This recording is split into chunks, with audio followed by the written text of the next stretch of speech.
Pemirsa, proses hukum terhadap Panji Gumilang sepertinya tidak akan menyentuh keresahan publik tentang dugaan kesesatan di pesantren Al-Zaitun.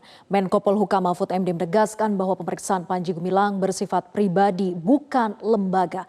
Akankah penyelesaian kontroversi Al-Zaitun akan mengambang? Inilah Top Review.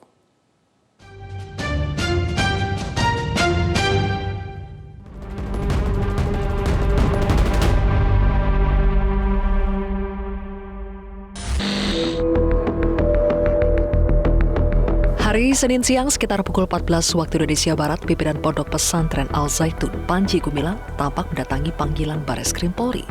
Terlihat sejumlah orang pengawal berjalan di depan, samping, dan di belakangnya. Saat tiba, Panji langsung masuk ke gedung Bareskrim tanpa memberi pernyataan apapun. Polri menjelaskan pemanggilan Panji Gumilang kali ini untuk diminta klarifikasi sebagai terlapor atas dugaan penistaan agama. Memenuhi undangan panggilan klarifikasi oleh Bareskrim dalam hal ini terkait dengan kasus yang dilaporkan terkait penistaan agama.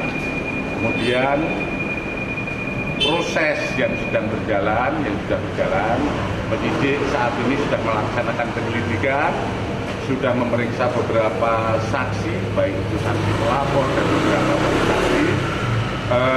Juga penyidik sudah mengumpulkan keterangan-keterangan dari ahli, yaitu dari Kementerian Agama, dari MUI, yang nantinya digunakan, apakah itu nanti akan bisa digunakan untuk proses-proses penyidikan lebih lanjut. Saat ini yang bersangkutan dipanggil dalam rangka klarifikasi atau dalam rangka penyelidikan kami.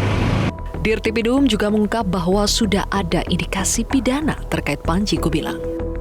Pak Kabar Eskrim, kami penyidik, sementara juga melihat adanya beberapa unsur pidana, namun dalam tentu saja kalau namanya penyelidikan tentu saja kita akan melengkapi apakah alat bukti bisa digunakan untuk proses penyidikan lebih lanjut. Sementara kalau kita memang melihat kepada praduga tak bersalah, tetap saja penyidik secara profesional melengkapi alat bukti yang ada. Apakah nanti bisa digunakan untuk penyidikan dan lain sebagainya.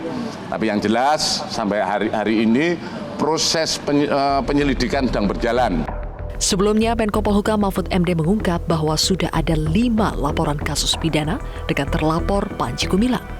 Mahfud menegaskan bahwa ini terkait dengan pribadi Panji Gumilang, bukan masalah Al-Zaitun sebagai lembaga. Masalah hukum pidana. Masalah hukum pidana itu sudah ada sekurang-kurangnya itu 5 laporan polisi yang sudah diselidiki di Polri yang nanti akan dikonsolidasikan kembali gitu ya.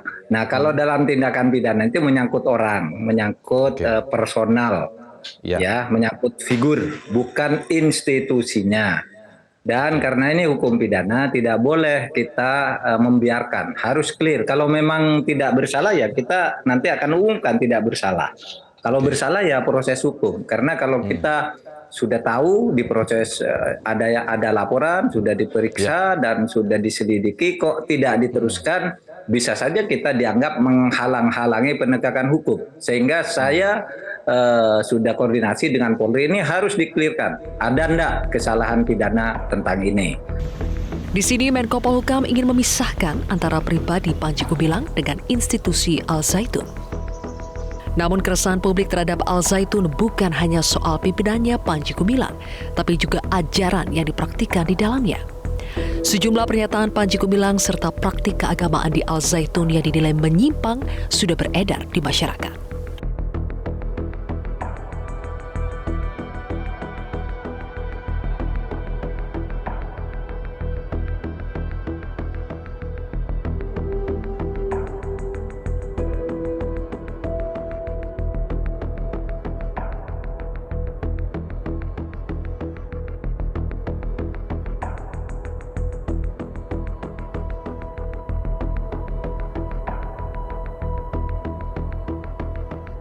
Hasil investigasi tim khusus dari MUI Pusat, MUI Jawa Barat, dan MUI Indramayu merekomendasikan sejumlah hal, salah satunya penutupan pesantren Al Zaitun.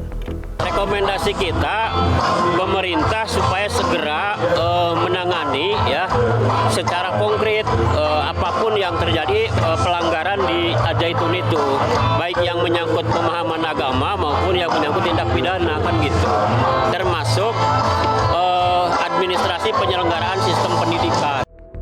Kekhawatiran terhadap eksistensi Al Zaitun juga pernah disebut Menteri Koordinator Bidang Pembangunan Manusia dan Kebudayaan Muhadjir Effendi. Menurut Menko PMK, Al Zaitun merupakan komune yang memiliki sistem pemasyarakatan mirip negara. Penilaian saya sementara, Zaitun ini bukan sekedar pondok pesantren, tetapi sudah merupakan komune.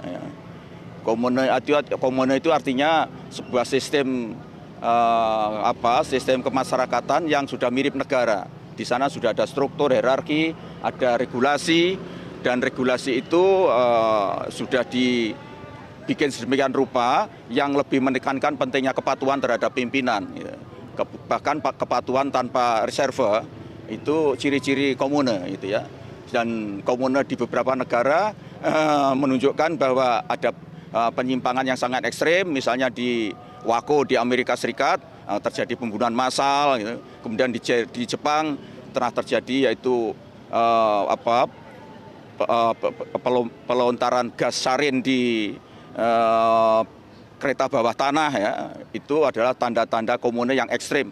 Mudah-mudahan komune-komune yang ada di Indonesia ini termasuk Al Zaitun tidak sampai sejauh itu gitu ya. Tapi di sana itu ada saya kira sudah tidak sekedar pondok pesantren, namun di sana kan banyak santri, banyak siswa yang harus kita selamatkan masa depan pendidikannya, dan itu yang nanti akan saya koordinasikan dengan kementerian terkait, terutama. Namun Menko Polhukam tegas menyatakan bahwa proses hukum tidak terkait institusi Al Zaitun, tapi pribadi Panji Gumilang. Nah, urusan sesat tidak sesat itu selalu dikaitkan dengan ajaran. Dan kalau dikaitkan dengan ajaran agama itu dengan penodaan. Dan laporannya sekarang yang masuk ke pemerintah itu orang, bukan institusi. Nah, oleh sebab itu nanti biar hukum yang memproses itu semua. Kini publik menanti arah proses hukum terhadap Panji Gumilang. Bukan tidak mungkin, proses ini akan juga menyasar Al Zaitun secara kelembagaan. Waalaikumsalam warahmatullahi wabarakatuh. Sebab ada banyak indikasi yang bisa jadi petunjuk untuk memproses Al Zaitun secara kelembagaan.